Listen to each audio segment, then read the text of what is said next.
This is how I got Opal melees on Black Ops 6 Zombies. In order to get Opal, you need to get gold on both the baseball bat and the knife, and then do the challenge required to get Opal. Do not permanently unlock the baseball bat, as it is not worth it at all. Just wait till you get level 52, and then you focus on it. The map I'd recommend you play is Liberty Falls. You can play Terminus if you want, but it is slower in my opinion, and it has parasites which you obviously cannot hit with a knife. For the loadout, I recommend you use decoys as a tactical, as it distracts zombies whenever you're in need of it, and either Ether Shroud or Frenzied Guard as a field upgrade. I personally use Frenzied Guard as you will be losing a lot of armor when you're doing this. The reason I am running impacts is so I can get a free ether tool by blowing up the head on top of the church. The primary weapon really doesn't matter. The two perks that are an absolute necessity for this are Melee Macchiato for the extra melee damage and Jug for the extra health. The major augments for Melee Macchiato that I recommend are either Espresso for faster melees or Vampiric Extraction to get that health back when you melee a zombie. I usually use Espresso for this just because the faster melee is always just really nice. For minor augments, I always stick with Stick and Move for that extra backpedal speed. For Jug, use Probiotic for the extra 50 health and Hardened Plates for extra damage mitigation. Gobblegums are completely up to you, but if you do want to run them, Exit Strategy is really nice, so you can exfil whenever you want.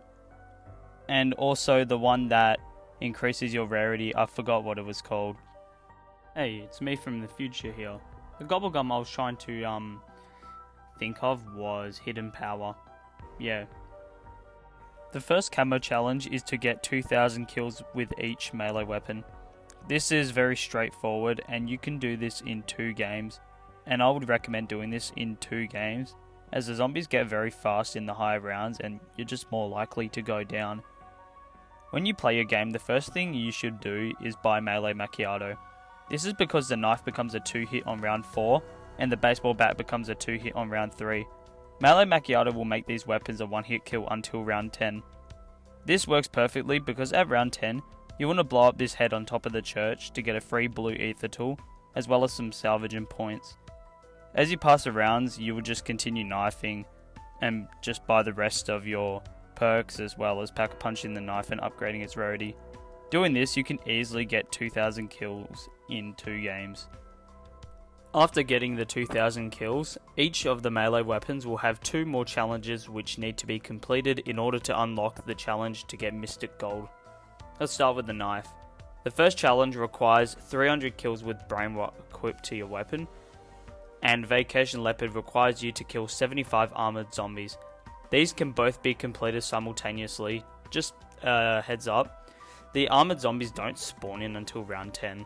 And for the baseball bat, you need 300 kills with a blue rarity or higher and 30 vermin kills.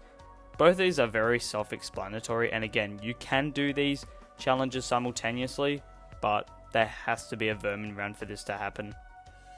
After completing these 2 challenges, you would have unlocked the challenge for Gold Mystic Camo, which requires you to get 10 rapid kills 15 times with both the knife and the baseball bat.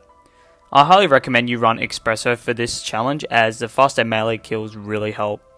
I also recommend you hang out in the Liberty Lanes bowling alley, as spawns are pretty fast and no abominations will spawn if you keep this door closed. Just keep killing the zombies as fast as you can. You can activate Frenzied Guard if you have no armor, or throw a decoy to distract the zombies. This camo isn't too difficult and you should get it without any issues.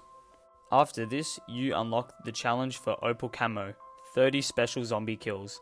This can be done in either Terminus or Liberty Falls, as the only special zombie at time of this recording is the Mangler. I ended up doing this in Liberty Falls. I recommend the same loadout, but bring a weapon that you want to complete like camo challenges for, as you won't need the knife up until round 10, as that's when the Mangler spawn in. Just keep in mind you should be upgrading the knife while you play. Both the melee weapons do a surprisingly decent amount of damage to Manglers, and can even one-hit the Mangler depending on what round you're on. You can complete this challenge easily in 1 game, as long as you get into like the mid-30s, as that's when multiple Manglers end up spawning in during the rounds, and this is what I did to get Opal Camo for the sniper rifles. When this happens, you just run around the map and kill the Manglers as they spawn in. I ended up doing this as the bowling alley became way too chaotic when multiple manglers spawn in at once. And that concludes the camo guide. This might not be the absolute best or most efficient strategy or guide to get opal camo for the melee weapons, but this is just what I ended up doing to get them. I won't lie, these really weren't the most fun thing in the world to use. They do feel quite weak at times. This was the first set of weapons I got opal. So far I have opal camo on melees, launchers, pistols and snipers, and I will make guides on them relatively soon. Thanks for watching. Hopefully you got some sort of idea on how to get opal camo in this video. Like it if you want, same as subscribe. Yeah, ciao.